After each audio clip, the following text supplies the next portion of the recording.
यह कहानी एक सचमुच की घटना है जो कि मैंने अपनी दादी से सुनी है और बहुत पुरानी है। कुछ लोगों का मानना है कि भूतों का अस्तित्व नहीं होता है, लेकिन इसे सुनने के बाद मेरे मन से यह भ्रम दूर हो गया। उस समय पानी के इतने साधन नहीं हुआ करते, लोग कुआं तालाब से पानी लाकर पीते थे। तो ये कहानी भी एक तालाब की है जो कि उस काली डायन के जादू से उस तालाब का पानी जल से जहर बन गया। ये डायन कैसे बनी, कैसे इस तालाब का पानी विष बन गया, तो आइए मैं ये कहानी आपको बताता हूँ। एक गांव में एक औरत को कोई संतान नहीं हुआ था। वह औरत गांव के मुखिया की पत्नी थी। उसके शादी को काफी समय हो गया था।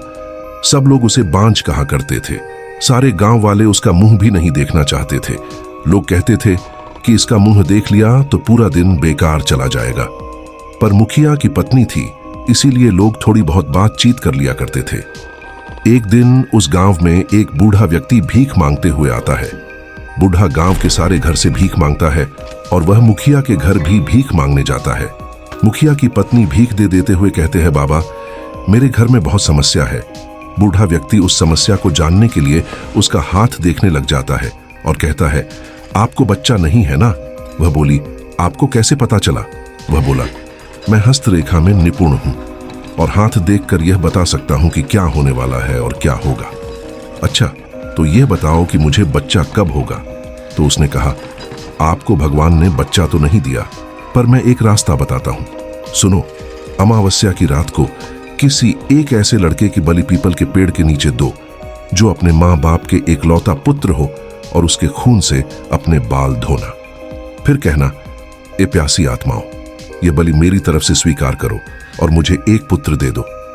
फिर लौटे में उस तालाब का पानी भरकर उसके शरीर की 2 बूंद खून मिलाकर खुद पी लेना और उस लड़के के सिर के बाल अपनी साड़ी की गांठ में बांध कर रखना, तो तुम्हें अवश्य एक पुत्र होगा। इतना कहकर वह वहां से भिक्षा लेकर चला गया।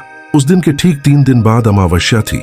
उस औरत ने वही किया जो उस बूढ़ा आदमी ने बताया था। उसने अपनी जेठानी के लड़के की बलि दे दी और खून की 2 बूंद पानी में मिलाकर पी लिया और उस बच्चे के सिर के कुछ बाल को काटकर अपनी साड़ी की गांठ में बांध लिया और वह बिना पीछे मुड़े अपने घर आ गई।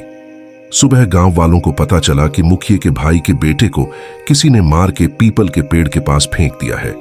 जब यह बात मुखिया और उसके भाई ने सुनी तो वह नंगे पैर दौड़ पड़े। धीरे धीरे सारा गांव इकट्ठा हो गया। उस लड़के की मां का रो रो कर बुरा हाल हो गया था। तब किसी व्यक्ति ने हिम्मत जुटाकर उस सिर को धड़ से मिला दिया और उसे नदी में बहाने की सलाह दी। लोगों ने उस लाश को नदी में बहा दिया। सब लोग तो यही कह रहे थे कि किसने किया, यह सब कैसे हुआ। सब लोगों के लिए यह घटना चिंता का विषय बन गई थी। जब मुखिया घर पहुंचा तो वह देखता है कि उसकी पत्नी तो पकवान बना रही और वह बड़ी खुश नजर आ रही थी। जब यह चीज मुखिया देखा तो वह क्रोध में कहा, क्या तुम्हें इस बात का बिल्कुल भी दुख नहीं है कि हमारे भाई का बेटा मर गया है? वह पहले ऐसी नजरों से देखी जैसे कि उसे मार ही डालेगी। फिर कहने लगी, लड़का उसका मरा है, मेरा नहीं, मैं क्यों शोक मनाऊं? और वह इतना कहकर हंसने लगी और कहने लगी, तुम पागल हो, तुम्हें तो खुश होना चाहिए कि अब तुम्हारे भी एक पुत्र आने वाला है और यह जानकर और खुशी होगी कि वह इस जायदाद का अकेला वारिस होगा। इतना बोलकर वह फिर हंसने लगी। हंसी को देखकर मुखिया से रहा नहीं गया और उसे जान से मारने के लिए तलवार उठाने चला गया।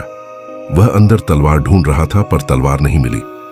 जब वह पत्नी के बिस्तर के पास पहुंचा तो क्या देखता है कि सारे कपड़े खून से लथपथ हैं और तलवार भी वहीं पड़ी है और उस पर खून लगा है। वह यह सब देखते ही समझ गया, यह सब इसने पुत्र प्राप्ति के लिए बलि दी है। उसने उसे मारने का विचार बनाया कि मैं इसको मार दूंगा तो सब लोग मुझे गलत समझेंगे, और वह वहां से चला गया। उस दिन से गांव में अजीबोगरीब घटनाएं होने लगी। एक दिन एक भैंस खाते खाते ही गिरकर मर गई।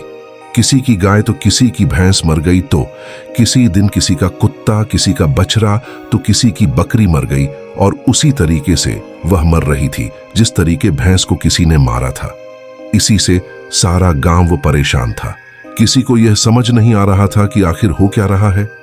एक दिन की बात है, मुखिया रात को अपने गेट के अगले पार्ट के लिए आप कमेंट कीजिए और चैनल को सब्सक्राइब तो कर ही लीजिए। धन्यवाद। जय श्री राम।